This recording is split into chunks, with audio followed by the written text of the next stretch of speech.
Ever loved a movie so much you couldn't wait to own it? You tell your friends, your family, your coworkers, just anyone who would listen. Once it's released, you rush over to possess it, excited to relive the experience. But in the end, it only sits and collects dust. This time, I'll be unwrapping them.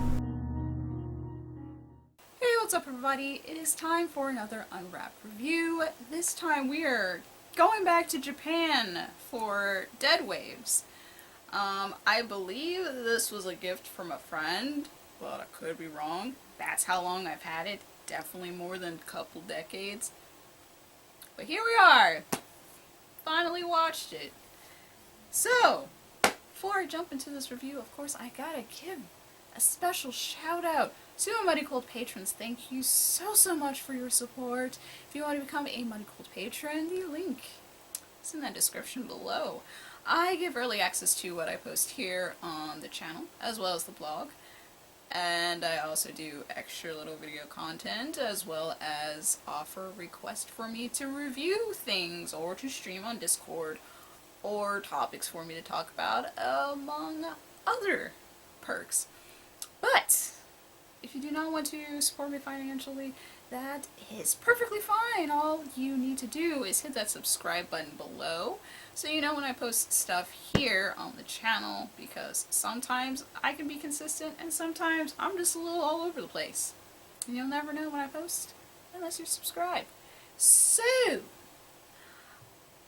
obviously, we're talking about Dead Waves. This is one I have never heard of, but I'm glad that whatever friend, I think I know what friend gave me this, if they did give me this, gave it to me, because I do like me some Asian horror movies. Hopefully I will post more Asian movies, just in general, because I have like a whole shelf over there of just Asian movies, and you've got like a little preview of what it looks like in the intro. Of course, it has expanded just a little bit. I know I'll be dipping my toes into some more stuff in my collection I have not seen because of letterbox challenges, and also the annual Halloween Horror Endurance Run, which anyone can request things without being a patron, but you do have to show up for it. So, without further ado, let's talk about Dead Waves. When ratings began to slip for the network's Spirit Sightings program, Hiroshi Usui prepares to tape and air the exorcism of a young girl named Runa. During production, Hiroshi receives an email inquiring about Dead Waves emanating from his series. Compelled to research the strange phenomenon before his latest show airs, Hiroshi uncovers the terrifying truth: dead waves are vengeful spirits that have become one with television radio waves, haunting all that watch spirit sightings. The negative energies of these spirits, if not stopped, will escalate and steadily devour millions of viewers, pulling them into the shadowy world of death. With the exorcism about to air, Hiroshi races to stop it before a devastating evil is unleashed. This movie, if you couldn't tell kind of by the quality of the cover and stuff, this is definitely some early 2000s. This came out in 2006. So, it definitely has some very dated technology, and that's one thing that I've kind of enjoyed while, dipping into some of these Asian horror movies on my shelf over there. The last one I did was, I think it was Dark Tales from Japan. That came out in like the 2000s, and it shows. It looks very 90s. Very, early 2000s for Japan, but it's like, I guess for here would look kind of 90s-ish, because they were kind of like 10 years behind somehow. I don't know how that even works with certain things, but yeah, some of the technology and stuff that they use, and just the look of it, definitely a nice old nostalgic flair. And I got into this whole Asian horror thing like in high school, so it would have been like the 2000s. At least, not quite 2000, but you know what I mean. And in that decade. So watching this was quite nice. This is my first time watching it. I don't know if I said that before, but I'm glad they kind of mentioned like what dead waves are, which is quite interesting.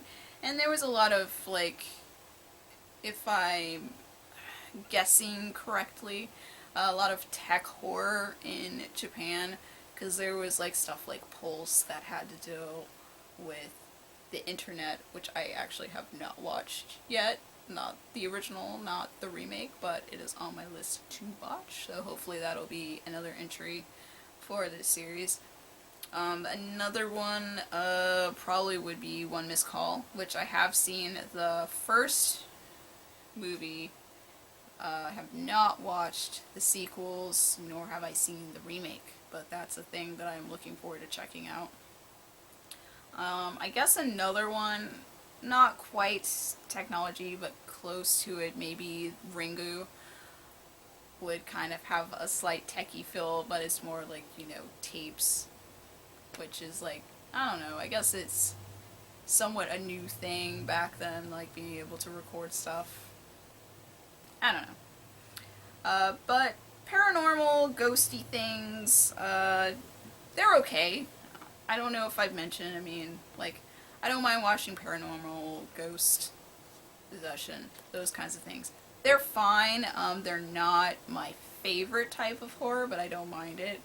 When it comes to Asia and their ghost stuff, they love their ghost stuff, which is fine. A lot of it is very reminiscent of other ghosty things. That's why we have things like, Sadako versus,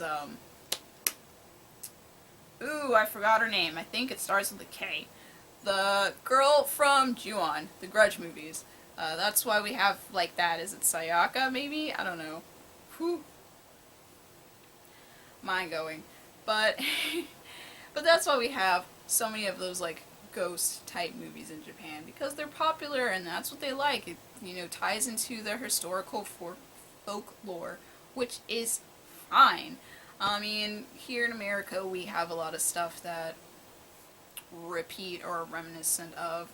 I know in I guess Europe there's a lot of like movies like that came out decades and decades and decades ago that are reminiscent of others, like vampires and witches and what have you. Then we have, reminiscence of zombie movies, but you know what I'm trying to say. As I could say for this one, I guess it's a little bit of ghost, but more so like an exorcism possession movie, which I haven't really seen too many, if any, like Japanese movies that had to deal with like exorcisms. So, I'm cautious to say this might be the first exorcism type paranormal movie that's not like some dead spirit haunting people and they're just trying to like save the ghost. Because I've seen that so many times, but it's not a thing that I'm complaining about. I know it's part of the culture, but also I've enjoyed like pretty much every ghost haunting type movie. So this kind of just gave it a different spin of, oh, there's these like dead spirits that, attack people when they watch this show, and they give a lot of like negative energy and slowly like devour who watches it, which is kind of cool. But the way that these characters go into this process of trying to like film this exorcism and just trying to solve the mystery of like how does this even work, what is really in this house, is this person actually possessed, like, or is there something else going on, or is this like clinging on to Hiroshi? There's a lot of questions, and I enjoyed the journey. Granted, it'll probably take me a while to re-watch this again. It definitely isn't gonna be like my favorite movie as far as like Japanese horror, but I did enjoy watching it. It was different, and I'll give it that, especially like you said, a lot of Japanese horrors have to do with ghosts. Especially in this era of the 2000s, they did a lot of ghost stuff and hauntings. So I'm glad this was a good addition to, questioning the dangers, the paranormal dangers of technology. So I think this is a good addition to that. So definitely check that out if you do like, I guess, technological horror, if that's a thing, tech horror. I think it is. I heard Possessed by Horror mention it, so it's a genre. Tech horror. There you go. That kind of goes in that, but it also has exorcism in it, so yeah, just put those two things together. I probably did a terrible job trying to explain how I feel about this movie. I did enjoy it. It was very different. I really enjoyed the characters. I think let's see if it says it on here. No, it doesn't. The young girl that's like having the exorcism, I think it's like her brother that she lives with or something. Like, I enjoyed their chemistry. I liked Hiroshi and his coworker who are trying to like film this and stuff, like him and like that whole like spiraling was very engaging and intriguing and kept me hooked to the movie. Because I'm also trying to figure out like what the heck's going on, and that's always a good thing. I will admit there are parts that kind of like made me kind of like wane in and out of it, and even now trying to like talk about it, I probably should have talked about it a lot earlier because it's slowly like slipping out of my mind, and I kind of forgot some things that are going on that went on in the movie. But then again, I've seen like probably 50 to 60 movies or something between like now and when I saw this. So there's a lot of information just being stuck in my head that I need to like dump out on you guys. But from what I remember, I do remember enjoying it and logging it in. I think I also used this for a movie challenge. So I did use this for a Letterboxd challenge. I thought that I did. I was like, I think I used this for... Yeah. So I try to use stuff on like my IMDb watch list because it's quite lengthy and I just want to get rid of stuff. But I also try to pick things that are also in my collection, so it gives me an excuse to watch it, and it pushes me to like watch it faster. So I've been using this for the Film Diversity Challenge, I think it's Around the World Horror or something like that, so I'm glad I picked it because it was enjoyable. What else can I say? Other than it's good, I really liked it. I already said that it is not one of my favorites, but I did not hate it, and I don't dislike that I have it in my collection. I definitely think it's worth checking out, especially if you like J-horror and you like looking back on 2000s technology and how that kind of fear came about. Because I know around the world everybody was afraid of new technology in some way or another, and I like how they played with that in this movie, especially weaving in familiar elements of like Ghost and also like how they do like exorcisms there, because I know there's some exorcism movies in Japan as well. I just haven't really watched a lot of them. I'm just gonna end it here so I'm not just rambling because I'm like, I can't think of anything else to say. But yes, in short, I enjoyed it. It was a good movie. Definitely check it out, and if you have, leave a comment below. I would love to hear your thoughts on this movie. I haven't really heard a lot about it. Like, if I didn't own it, if my friend didn't give me this, I would have never seen it, nor would I have heard of it. And I kind of, like, I don't know. After watching it, it kind of makes me crave, like, watching more like 90s, 2000s Japanese horror movies, because it just brings me back to my teen years. That's all I gotta say.